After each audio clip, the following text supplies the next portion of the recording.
Ma'am सिर्फ 3 लोग हैं। एक तो फैमिली है मैम, और फिर गाइड ली, और थर्ड आप मैम। आपके लिए गिफ्ट भेजना है मैम मुझे बस। अरे नहीं। मेरा सबसे बड़ा गिफ्ट यही है, जिस दिन आप सिलेक्ट हो जाना उस दिन अपने अपने नहीं ऑफिस से मैम, फोटो भेज देना नहीं ग्रुप मैम, में कि बस एज ए हमारे लिए टीचर, वही बहुत है। एज एन एस्पिरेंट मैम, मैं समझ सकता हूँ कि आप जब सिलेक्ट होते हैं हम लोग, तो आप कैसा फील करते हो।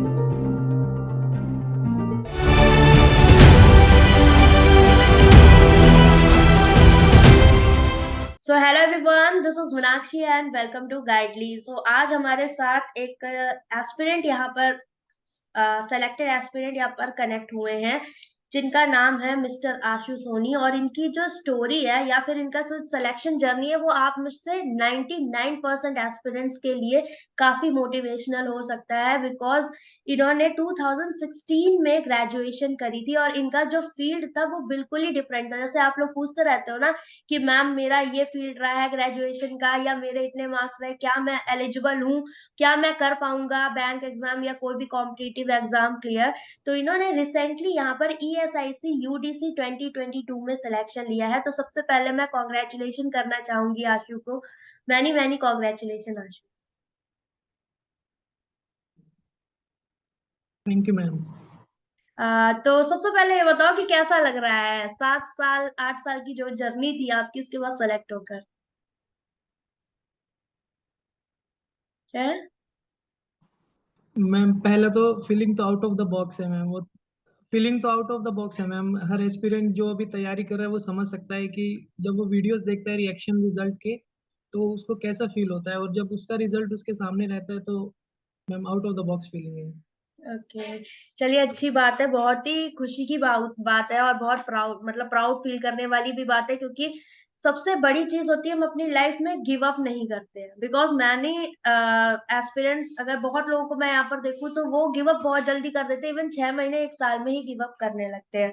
तो सबसे पहले मैं आपसे ये पूछना चाहूंगी कि आपने क्या जो भी आपकी जर्नी रही इस बीच, आपने तैयारी कैसे स्टार्ट करी थी अपनी बैंकिंग की?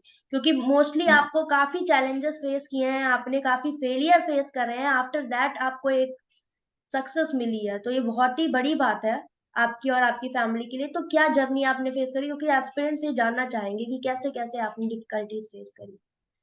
मैंने जून 2016 में बीएससी नॉन मेडिकल मतलब क्लियर किया था, और उसके बाद फिर मैंने बैंकिंग एग्जाम्स के लिए प्रिपरेशन स्टार्ट किया था। जी। तो दिसंबर 2016 में मैंने आईबीपीएस क्लर्क का प्री एग्जाम दिया था सबसे पहले, और वो मैम क्वालिफाई हो गया था पहला प्री। और उसके बाद फिर मैम लैक ऑफ गाइडेंस था, मेंस के लिए पता नहीं था क्या करना होता है। तो बस क्वेश्चन वगैरह पढ़ के चले गए, वो वहाँ पे हुआ नहीं कुछ भी, तो मेंस निकला नहीं मैम उसका। और उससे नेक्स्ट ईयर मैम ऑलमोस्ट सारे प्री एग्जाम मैंने क्वालिफाई किए थे, पर मेंस फाइनल सिलेक्शन किसी भी एग्जाम में नहीं हुआ था। और उसके बाद फिर मैंने मैम स्किप कर दिया था कि नहीं हो पाएगा 2018 के अराउंड। फिर मैम एमएससी में एडमिशन हो गया था मेरा यहाँ सिरसा के अंदर ही एक यूनिवर्सिटी में। तो उस दौरान मैम जैसे जैसे एमएससी चल रही थी, तो मतलब जो कंसिस्टेंसी थी वो बन नहीं पा रही थी एग्जाम्स के लिए। आपको भी पता है कि डेली मॉक टेस्ट आपको लगाने पड़ेंगे अगर ये एग्जाम क्रैक करना है तो। लेकिन जो कंसिस्टेंसी थी वो बन नहीं पा रही थी, जिसकी वजह से फिर मैंने इसको स्किप किया था।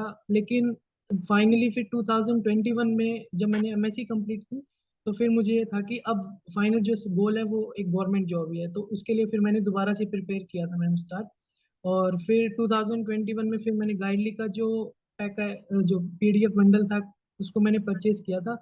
और इसने मैम बहुत बहुत बहुत हेल्प किया इस फाइनल सिलेक्शन के अंदर। और ओके, तो मैं यहाँ पर 2020। आपको थोड़ा सा इंटरप्ट करना चाहूंगी। देखिए, सबसे पहली बात ये होती है कि हम अपने कॉन्सेप्ट क्लियर करके आगे बढ़ते हैं, राइट? और मेंस में हमारे लिए सबसे ज्यादा इंपॉर्टेंट, मेंस में मतलब बहुत सारे एस्पिरेंट्स ऐसे हैं जो लैक करते हैं कहीं ना कहीं सिलेक्शन में, जो कि टफ पार्ट उनके लिए रहता है।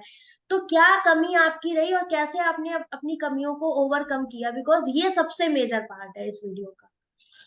मैम मैथ्स के जो कॉन्सेप्ट है वो थोड़े से सबके लिए प्रॉब्लम रहते ही हैं। कोई ना कोई एक टॉपिक या दो टॉपिक ऐसे होते हैं जो मतलब कम समझ में आते हैं। हम्म। लेकिन अगर आपको उसको कंसेप्ट बिल्डअप करना है, तो सबसे पहले आप मतलब कोई अच्छा सा उसका लेक्चर देखकर, या पहले जैसे मैंने मैम आपकी जो जीरो टू जेनिथ वाली प्लेलिस्ट थी, आपने 49 शायद वीडियोस हैं उस प्लेलिस्ट के अंदर, मैंने उसको देखा था मैम। तो जैसे एक वीडियो आपकी रोज देखता था, और उसी के जो क्वेश्चंस थे जो पीडीएफ कैप्सूल के अंदर, वही क्वेश्चंस पहले सुबह प्री के और शाम को फिर मेंस के, तो ऐसे 3 या 4 दिन के अंदर एक पूरा कॉन्सेप्ट क्लियर हो जाता था।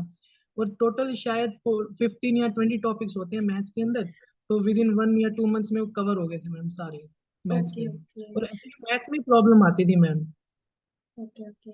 तो सबसे बड़ी बात यही होती है कि आप लोगों को मैं यही बात बोलूंगी कि जंप मत करो। हमेशा मैं यही बोलती हूँ कि पहले तसल्ली से अपने कॉन्सेप्ट्स क्लियर करो, टॉपिक वाइज स्टडी करो। जैसे उन्होंने बोला, मैं प्री भी लगाता था, मेंस के भी क्वेश्चन लगाता था, तो at least easy to moderate level जाकर ही टॉपिक को छोड़ो। भले ही हाई लेवल के लिए आप थोड़ा टाइम ले लो कि मेंस के अलग से हाई लेवल क्वेश्चंस कुछ लगा लो, बट इजी टू मॉडरेट हर टॉपिक को आपको एंड करना है, तभी आपको फायदा यहाँ पर होगा। और सबसे बड़ी बात आशु, मैं आपसे ये पूछना चाहूंगी कि ये जो टाइम पीरियड होता है एस्पिरेंट्स के लिए, सबसे ज्यादा दिक्कत भरा पॉइंट ये होता है स्ट्रगल। मतलब सक्सेस मिलने के बाद भी ऐसा नहीं कहते जर्नी आसान होती है, लेकिन सक्सेस मिलने तक जो स्ट्रगल होता है, तो इसके पीछे इतने टाइम तक मोटिवेट रखना खुद को, लाइक कि मैं लाइफ में क्या करूं, मैं सिलेक्शन लूं, मैं प्राइवेट करूं, मैं बिजनेस करूं, बहुत सारे दिमाग में, लड़कों के तो बहुत ज्यादा दिमाग में ये सारी चीजें आती है कि कौन सा ऑप्शन में ट्राई करूं, बिकॉज कहीं ना कहीं किसी किसी पे तो फैमिली रिस्पॉन्सिबिलिटीज भी बहुत ज्यादा होती है। तो मैं यही बोलूंगी कि आपने कैसे खुद को मोटिवेटेड रखा, और क्या चीज थी जो जिसने आपको यहाँ पर फिर से एक एनर्जी दी कि आप फिर से बाउंस बैक करके। मैम जिस दिन रिजल्ट आता था ना, तो मेरी मदर बस एक ही बात बोलते थे कि कोई बात नहीं, नेक्स्ट टाइम। बस ये एक ही मोटिवेशन वाली लाइन हुआ करती थी मैम। जिस ये तो दिन है। रिजल्ट आया नहीं हुआ, तो वो बोलते थे कि कोई बात नहीं, ये नहीं तो अगला सही। और उन्होंने बोला ही था कि फाइनल जो गोल है वो एक जॉब है ही, वो तो लेना ही लेना है। लेकिन इस दौरान जैसे मैम टीचिंग भी करता था मैं स्कूल में, या ट्यूशंस वगैरह भी लेता था। पर मैम जो मेरा गोल था ना, वो मतलब बैंकिंग सेक्टर में जाना ही था, मतलब इस कॉम्पिटिटिव लाइन में। ओके तो ओके। इसलिए वो। वो भी आपका चलता रहा। तो मैं सबसे बड़ी चीज एस्पिरेंट्स को यहाँ पर यही बोलना चाहूंगी कि समटाइम्स जब हम प्रिपरेशन कर रहे होते हैं, तो हमारे अंदर एक फ्रस्ट्रेशन लेवल आ जाता है, क्या कि हमें घर से पैसे लेने पड़ते हैं। ये एक पॉइंट है, ठीक है, जो मैं अभी डिस्कस करना चाहूंगी। जो मतलब मैं भी इवन मैं तो मतलब बचपन से ही मेरे साथ ऐसा था, मुझे घर से पैसे लेने में भी शर्म आती थी, जबकि बचपन में तो हम पूरी तरह से डिपेंडेंट होते हैं, ठीक है। तो जब जैसे जैसे हम ग्रेजुएशन करते हैं या 12th पास आउट होते हैं, उसके बाद बहुत टिपिकल हो जाता है हर एक चीज के लिए पेरेंट्स से बोलना। तो ये जो फ्रस्ट्रेशन लेवल है, या हम तैयारी का जो भी फेज है, इस फेज में अगर आपको लगता है कि आप तैयारी कर रहे हो और कहीं ना कहीं आपको टाइम लग रहा है, तो आप सबसे बढ़िया स्किल है क्या कि आप बच्चों को पढ़ा सकते हो। टीचिंग तो अपना 1-2 घंटे में आप अपनी पॉकेट मनी तो निकाल ही सकते हो, ठीक है। तो एटलीस्ट आप किसी पे डिपेंड नहीं रहोगे। ये जो चीज है मैं यहाँ पर शेयर करी, बहुत प्रैक्टिकल, और ये मोस्टली लोग कर सकते हैं, ये सबके लिए पॉसिबल है, ठीक है। अभी देखो, इन्होंने जैसे बोला कि इनका फाइनल गोल सेट था जो कि इनको मोटिवेट रखता था, तो उस बीच इन्होंने जो भी जरिए थे अपने वो कंटिन्यू किया, और मदर का इन्होंने रोल बताया कि मम्मी इनकी बोलती थी कि नेक्स्ट टाइम। तो ये बहुत बड़ी चीज होती है, सेल्फ मोटिवेट भी रही है, ठीक है। कभी कभी ऐसा होता है कि हमें फैमिली मोटिवेट करती है, कभी कभी नहीं करती है, ठीक है। इन एनी केस, मतलब इन सम केसेस हो जाता है कि एस्पिरेंट्स बोल देते हैं कि ऐसा बोल दिया कि तुमसे कुछ नहीं होगा या कुछ। सेल्फ मोटिवेट रहना बहुत जरूरी है, बिकॉज खुद की रेस्पेक्ट मैंने हमेशा बोला है कि करना सीखिए, और खुद के टाइम की वैल्यू करो, ठीक है। तो ये चीज बहुत इंपॉर्टेंट होती है। और आशु, मैं आपसे पूछना चाहूंगी, आप हरियाणा से बिलोंग करते हो, राइट? आपकी फैमिली में कौन कौन है? मैम मेरे एक बड़े भाई हैं, और मेरी मम्मी है, पापा हैं, और बड़े भाई मैरिड हैं, तो एक भाभी है ma'am. Okay okay, that's good. और अब आप अपनी जो भी सक्सेस है उसका मतलब किसको डेडिकेट करना चाहते मैम सिर्फ 3 लोग हैं, एक तो फैमिली है मैम, और फिर गाइडली, और थर्ड आप मैम। हो?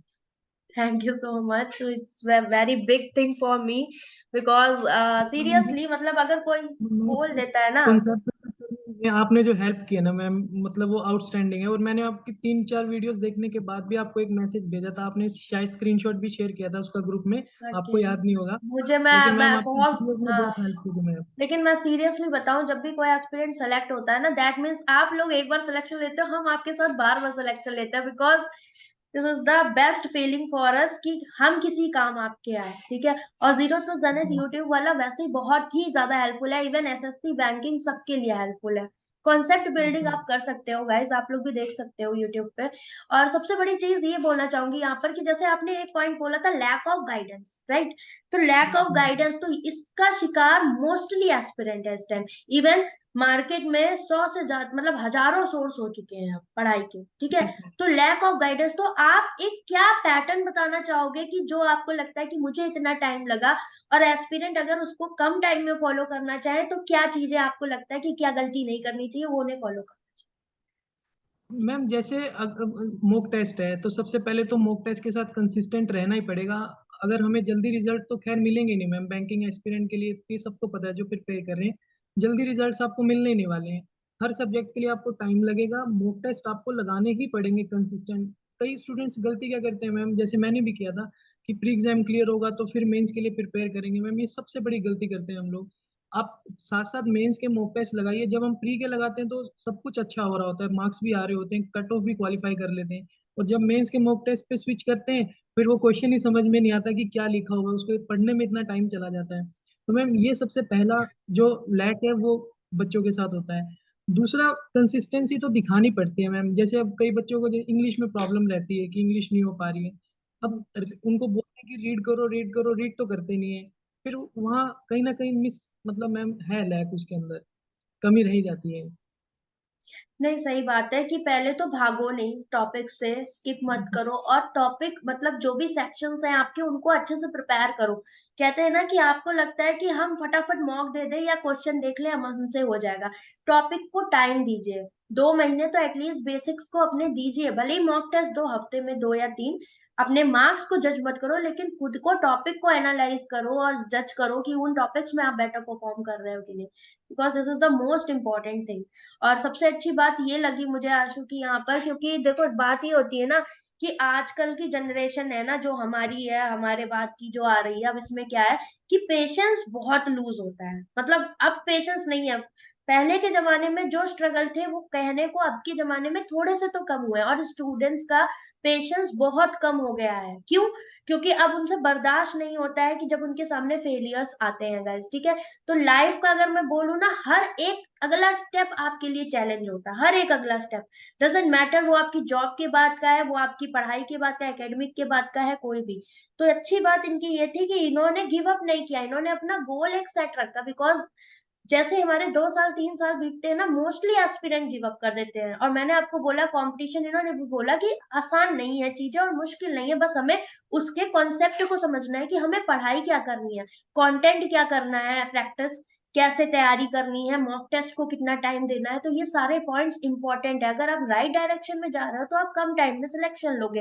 लैक ऑफ गाइडेंस की वजह से मोस्टली एस्पिरेंट अपने साल बर्बाद करते हैं, नहीं पता लगता। इवन आज की डेट में भी कभी हमें हमारी फैमिली में कोई नहीं होता कि जिसने मतलब सरकारी नौकरी की होती है या तैयारी की होती है, तो हम कोई कोचिंग ज्वाइन कर लेते हैं, या फिर हम कोई ऑनलाइन इंस्टीट्यूट पे भरोसा कर लेते हैं।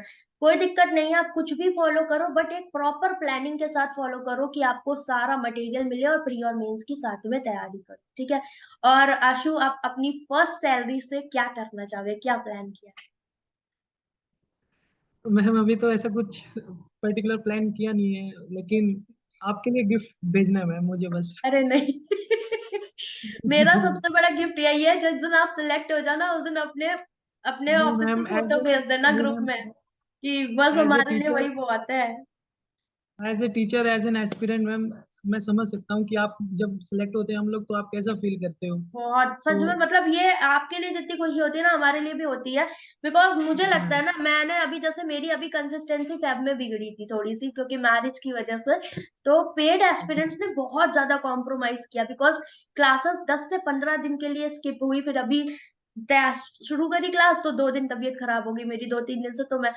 तो मुझे एक एक दिन भारी लगता है उनका, कि मैं उस दिन को कैसे बेटर कर दूं उनके लिए, कि क्या और एक्स्ट्रा प्रोवाइड कर दूं। तो मुझे भी बहुत ये रहता है कि मतलब मेरी तरफ से कोई कमी ना छूटे।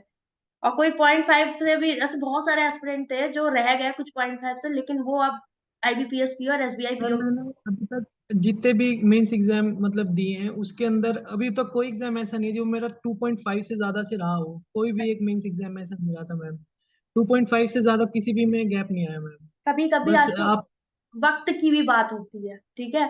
कभी कभी हमारी किस्मत में, देखो आपके लिए एक अच्छा पॉइंट है कि आपको होम पोस्टिंग मिल रही है ESIC UDC में, राइट, ये भी बहुत अच्छी बात है, तो पॉजिटिव पॉइंट है। और मुझे लगता है इस जॉब के साथ आप किसी नेक्स्ट जॉब के लिए भी प्रिपेयर करना चाहो, आगे, तो आप कर सकते हो किसी हायर रैंक के लिए, अगर आपका इच्छा हो तो अच्छी चीज है। जो भी है पॉजिटिव साइड देखो। सबसे अच्छी बात ये है, आपकी पर्सनैलिटी जो है, मुझे जो एटीट्यूड इनका अच्छा लगा वो कि गिव अप करने वाला नहीं है। जो ये एटीट्यूड है ना, ये लाइफ के हर एक फेज में इंसान को विनर बना, पता है। थैंक यू सबसे मैम। इंपॉर्टेंट है, डजेंट मैटर कि आप लाइफ में कितने फेलियर फेस कर रहे हो या सक्सेस फेस कर रहे हो, वो मैटर नहीं करता। लेकिन जिस बंदे में ये क्वालिटी होती है कि वो गिव अप ना करके अपने गोल पे फोकस करता है, वो लाइफ में कभी हार नहीं सकता। वक्त तो हो सकता है कि 2 साल बाद, 1 साल पीछे, लेकिन हार कभी नहीं मानता है वो। ये चीज होती है। तो बहुत ही थैंक यू मोटिवेटेड मैम। थी इनकी स्टोरी, मुझे काफी अच्छा लगा कि ऐसे एस्पिरेंट्स जितने भी हैं वो कनेक्ट हो हमारे साथ। और सबसे अच्छी बात यह है कि आपको किसी भी पॉइंट पे कोई भी डाउट है या कोई भी प्रॉब्लम होती है, आप इस वीडियो के कमेंट सेक्शन में पूछ सकते हो। We will definitely guide you, Ashu will guide you for this. हम कमेंट करके आपकी जो भी प्रॉब्लम है उससे यहाँ पर नोट करेंगे और फिर जो भी बना गाइडेंस आपको प्रोवाइड करेंगे, ठीक है। तो हार नहीं मानो, किसी भी फील्ड में जाओ, कुछ भी करो, पूरे मन से करो, अपना गोल सेट रखो। और कभी भी लो फील कर रहे हो तो अपनी रिस्पॉन्सिबिलिटी खुद लेने लायक बन जाओ। लोड लेके कोई काम मत करो, बिकॉज अगर आप लोड लोगे अपने ऊपर तो आप सक्सेस नहीं पाओगे, ठीक है।